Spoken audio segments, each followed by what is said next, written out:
So I've spoken about it many times on this channel, where you see many collectors that'll go into this thinking that there is a one-size-fits-all approach to collecting. That is far from the truth. It is your journey to define. Now, with that being said, there are still some mistakes and common pitfalls that happen for a variety of collectors, including myself. So in this video, we're going to be looking at some of the most expensive watch collecting mistakes to avoid. As I mentioned, some of these mistakes come from my own personal experience, but also from collectors and certain things that I see. Again, this is your journey. This is not about finding a one-size-fits-all approach, but just some things that I would look out for that also can lead to losing money and just being expensive mistakes that ultimately get in the way of you enjoying the hobby that I think we all love. So I'll have 9 different mistakes we're gonna look at, and apologies for being a little congested here, just getting over a small head cold, but gonna power through, give you guys some of my mistakes to avoid. So now for mistake number 1, we have the buying of the holdover watch, or a watch to hold you over for what you really want. So what I'm getting at here is this battle against instant gratification. There might be a watch out there that you really want.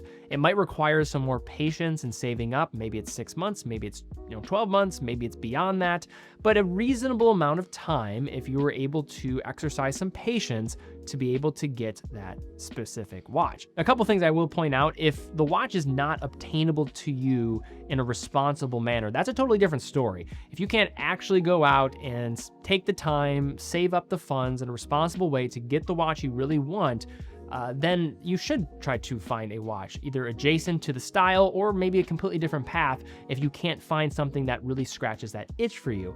But if it's more to finding something that maybe will allow you to get ahead 6 months than you would have otherwise if you held out for the watch you really wanted, you might be thinking that this is going to scratch that itch, but it's not scratching any itch. If anything, it's going to cause an infection because you're going to be reminded every single day about what could have been. Further, you're actually setting yourself up to not hold yourself over. Instead, you're actually creating a hurdle in front of you to be able to obtain your goal that much sooner. Because even if you're buying a more attainable version, it's still going to be an expensive purchase. Watches are not the cheapest of goods by any means. And if you take shortcuts to the path of satisfaction in watch collecting, you're only cutting your enjoyment short, not the actual time to get to that satisfactory point. For expensive mistake number 2, we have buying a bargain or the least expensive example. I think this is looking mostly at the world of pre-owned as well as especially vintage. This is a mistake that I have made many times, actually. I wouldn't say many times, but at least a couple of times. When I was getting into watches, one of my ways of getting further into watches was vintage. I quickly dove into the world of vintage before I would say most people get into vintage collecting when they're going about getting into watches. And as I was going through that, one of the things that was tough was I was usually dealing with a budget. I was still rationalizing what's the right way to spend my money to get into watches. And when you're thinking about budget so extensively going into vintage, not to say that you should blow your money, but usually you're looking for those buying picks that are going to be more of these bargains rather than the best condition pieces, the ones are the no-brainers, maybe going through more reliable sellers. And doing so, you're trying to find those diamonds in the rough. And that starts to get you into trouble from what I have noticed. When I was trying to find the best bang per buck when it came to vintage watches, it's almost like buying a fixer-upper house, but you just don't have any contractors that can help you, and you also maybe don't have the parts to be able to source to actually do the job. You wouldn't buy a car that didn't have all of the reporting history. For some reason, when we look at watches, we maybe don't think about it the same way. We want to know about the service history. We want to know about these type of ideas. Is everything original? Sometimes we don't ask these questions. We just see the price tag and then follow that as our main guide. And what ends up happening is that bargain on the surface level becomes a headache in disguise. The price of this vintage watch is around $1,000 cheaper than the other models, but then you get it in hand, you recognize something is not original, and further, maybe it needs a service, and that service costs $500 to $1,000 to get it running again. Is that really a bargain, or is that actually just a expensive mistake, and would you have been better off just buying a slightly better example for a bit more? Next up, number 3, not considering the final attachment at purchase. So what I'm getting at here is bracelet or strap. A lot of times what people will recommend is always go for the bracelet no matter what. And I think if you're on the fence of somebody that tends to like to wear bracelets a lot, that is certainly the case, and I would go that route. Or if it's a watch that is not going to maybe be in your collection forever, you just want to wear this for a period of time, usually getting the bracelet might retain the value a bit more than going for the strap, because that might be a reason why someone might buy one version or the other in the pre-owned market. So that's what I would recommend. But I think what I noticed for a lot of people is they don't really think about the strap that often, especially for luxury products. Bracelets on a luxury watch can be 4 figures if you're not aware of it. And it's a very expensive thing to change your mind on. Even at purchase though, too, you'll see some of the separation between a strap and a bracelet. Just think about what's realistic to you, because even in a scenario where maybe it might make more sense to buy the bracelet at the beginning, and I would say for most people probably does make the most sense, if you're not a bracelet person, be honest with that and save the money. That's something that I also don't think that we think about enough too. Yes, you want the flexibility, but if you're really set on the watch, you've always wanted this watch, you don't even wear the bracelet, you don't like how the bracelet fits, or you don't like how it wears on you, then don't go for the bracelet. Think about who you are as a collector.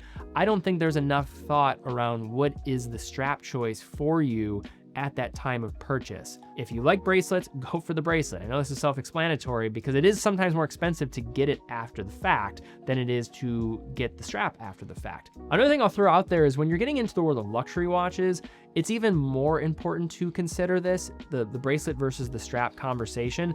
Even an OEM strap and how it fits the case for some luxury watches is so much better than a third-party option. Just because you spend a lot of money on a third-party strap doesn't mean it's as good as the OEM, and vice versa. Sometimes the OEM is not as good. But I think once you start to go up in price, you also start to see some of the benefit of integration of how it meets the case. And you have to factor these into what you're maybe liking about the watch when you're looking to buy it. Don't go into this blind. Really think about what you want. Think about also what is going to be your lifetime with this watch. Is it going to be a short-lived time with the watch? Is it more of a loaner type of piece where maybe you wear it for a few years and you want to move on from it, you're not dead set on it? Or is it a watch that you really think will be a part of your collection permanently? A lot of us like to think that that's the case, but if you really know yourself as a collector, you've matured in this way, start to really think about what is going to be the best choice for you. And also don't just rely on third-party straps, because sometimes those don't work as nicely as you might think for some certain luxury watches out there. Number 4, this is one that it is adjacent to what I've talked about in the past about trying to complete and check off all the boxes, moving very quickly, but it's a slightly different take on this concept, and that is working quickly to perceived completion. There's 2 points I want to bring up here. What I mean by this is thinking that there is a point where if you can collect a certain amount of watches of different genres, different styles, you've done it. You've completed your collection. There's no more work to be done. I'm going to correct that in 2 ways. Number 1, you're going to find that even if there was a path to completion, you will not know what that path of completion is. But what I actually believe as a collector is we don't actually reach a point of completion. Some people like to think I need to have a dive watch, I need to have an everyday watch, I need to have a chronograph to complete my collection. That is not the case. You don't need any of these things. And in general, you are instead trying to just take it day by day to figure out a point of satisfaction for you in your collecting journey. It's not about checking off the boxes. We're such an objective type of world where it's all about finishing one task, moving on to the next. We're programmed as we were in elementary to always think about complete this, get this done, then I can move on to the next stage. That's not what it's like when you're talking about your hobby or passion, but so many people put on that same brain and think about things in the same way as they do with their study, their work. This is not the same game. This is supposed to be an idea around enjoyment. This is your hobby. So you're not going to find this end destination point. Instead, you are just like you're filling up a house. I don't know if you've ever met somebody who bought a home. It's maybe an older couple, and you go into their house and everything is so nicely curated. Every little item in the house has a story behind it. They purchased this in another country. They purchased this from a loved one, or a loved one passed it down to them. if you inspect everything in their home, that you notice that everything has its place, everything also was able to be connected to a story of their past. And that is the whole idea around collecting to me. It's not done overnight. It takes a lifetime to get to this point. And when you free yourself of looking at your collection as a point of completion and rather just a journey itself, then it starts to become more freeing. Some people are scared of this idea because they want to think that this will stop, this will satisfy me. But what you'll find is you'll become more satisfied when you recognize that satisfaction can't be obtained by just checking off a box. Just let it flow, let it be, and just buy the watches that speak to you today, and don't put so much pressure on trying to complete the objective of something that's supposed to be fun at the end of the day. So now for point number 5 here, we're going to talk about third-party straps as something that can be an expensive mistake. Oftentimes when I hear about straps, I always hear it as a net positive to prevent you from spending more money on new watches. But I think a quiet thing that can also exist with many collectors is they go strap crazy, and it starts to become a whole new watch, or maybe multiple watches that you're spending on straps. We always have this idea around spending a certain amount of money on watches. You don't want watches that are going to be sitting around all the time. But we don't think the same way about certain straps. And there's some nice straps out there where people are paying $50 to $200 on a single strap. Here's an example. Just in my desk, I have this, and it is probably hundreds of different straps. This is just one of like a few things I have, just straps laying everywhere. Probably a couple grand worth of watch straps there, if not more. Because the other thing that happens too is like, hey, get a bundle of NATO straps instead of one. Hey, I need to have this strap for this occasion, this strap for that occasion. And you start to go a little strap crazy where your collection of straps starts to become maybe multiple watches in itself, and they're just collecting dust. We have an idea around how we don't want watches that collect dust. We let straps slide a little bit differently. So I'm just throwing out an alternative to what I've noticed is so many people throw out the benefit of getting different third-party straps as being a way to not spend as much money on watches. But then you have certain people that just spend as much money on straps. So was that really even worth it? You just ended up taking money that was going to be spent over here into straps and attachments, where I don't think you get as much enjoyment out of those anyway. So maybe slow your roll on getting so many straps all at once, figure out your collecting journey, and also, is it worth it to just be getting all of these straps if you're only going to wear them maybe like once a month, or maybe not even that? Another thing I throw out there too is how easy is it for you to swap out straps for your watch? Some of my watches, I don't even want to swap out the straps, because even the extra 5 minutes of just getting, out my spring bar tool, getting out my mat, going to change it, maybe taping the back of the lugs, I just don't want to do it. And it's just an extra point that gets in the way. That's why a lot of people like quick release straps on the back, so it's easy, you don't need any tools. If you can do that, that definitely helps, and quick release systems is a game changer, no doubt about it. But just be careful about the slow roll that can come with third-party straps. Just want to throw an alternative to what I think a lot of people throw out there, which is it's a cost-saving measure, but it can quickly become just as expensive as getting a new watch altogether. Now we have number 6. This is overlooking associated costs with owning a watch. What I'm talking about here are just the variety of extra factors that comes with owning something. And that goes with owning a car. We always think about maintenance costs. What are the hidden fees that go along with that? The cost of owning a home insurance. You have to think about property taxes, all of these other things. If something goes wrong, you're on the hook for it. So there are added costs with owning things. And that's just something that when people look at the sticker price of a watch, they usually think that's all that there is to it. And I don't want to be creating an idea around watches are something to be scared of and things will go wrong and you should always be worried about all these additional costs. That's not where I'm trying to go with this, but you shouldn't be oblivious to what's also maybe out there too.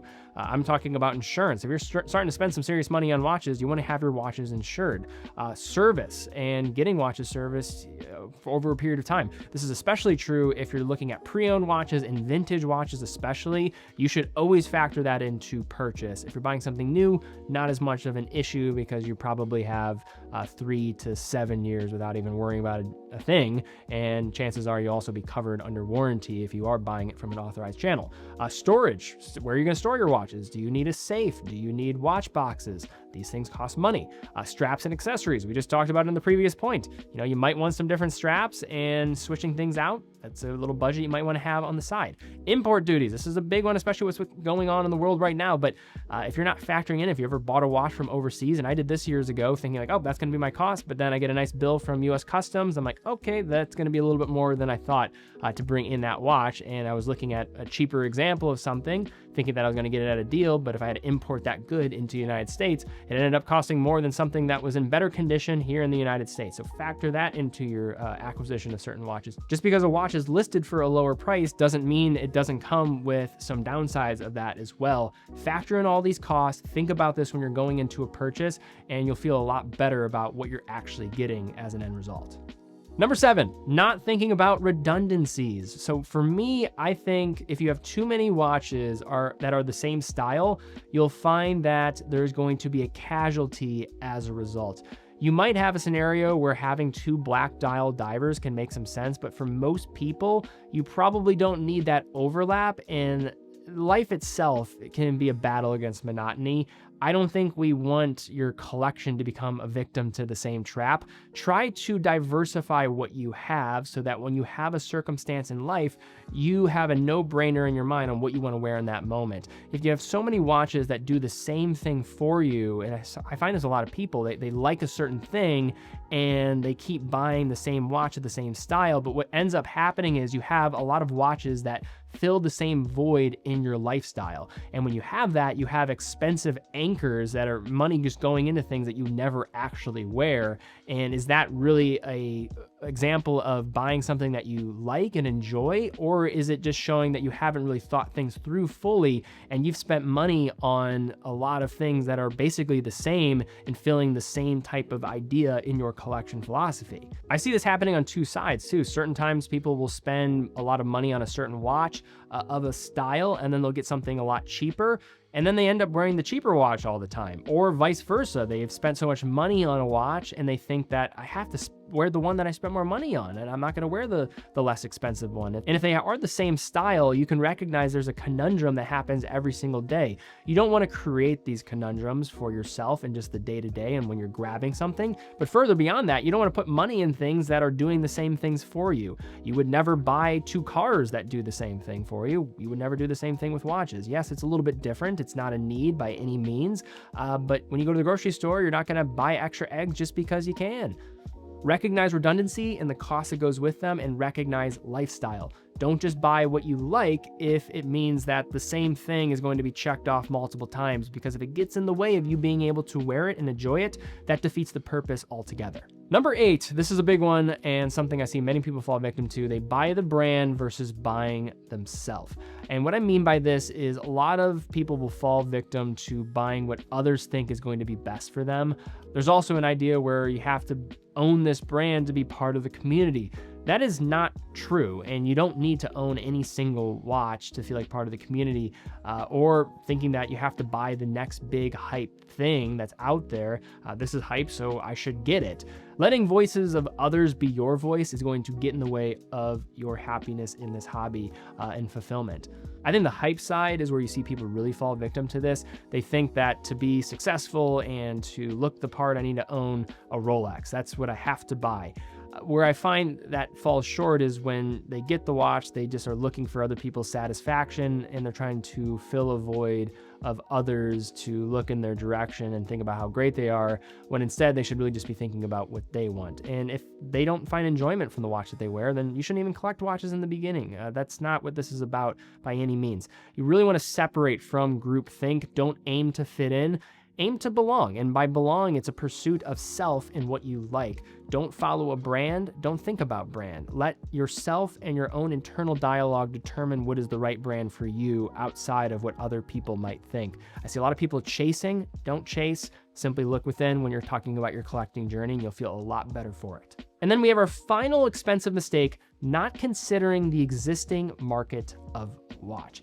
So what I'm getting at with this one is more around lesser known brands that maybe don't have all the established identity in the marketplace. So micro brands, things of this sort, or maybe it's a watch that is out of production and a brand is phasing out.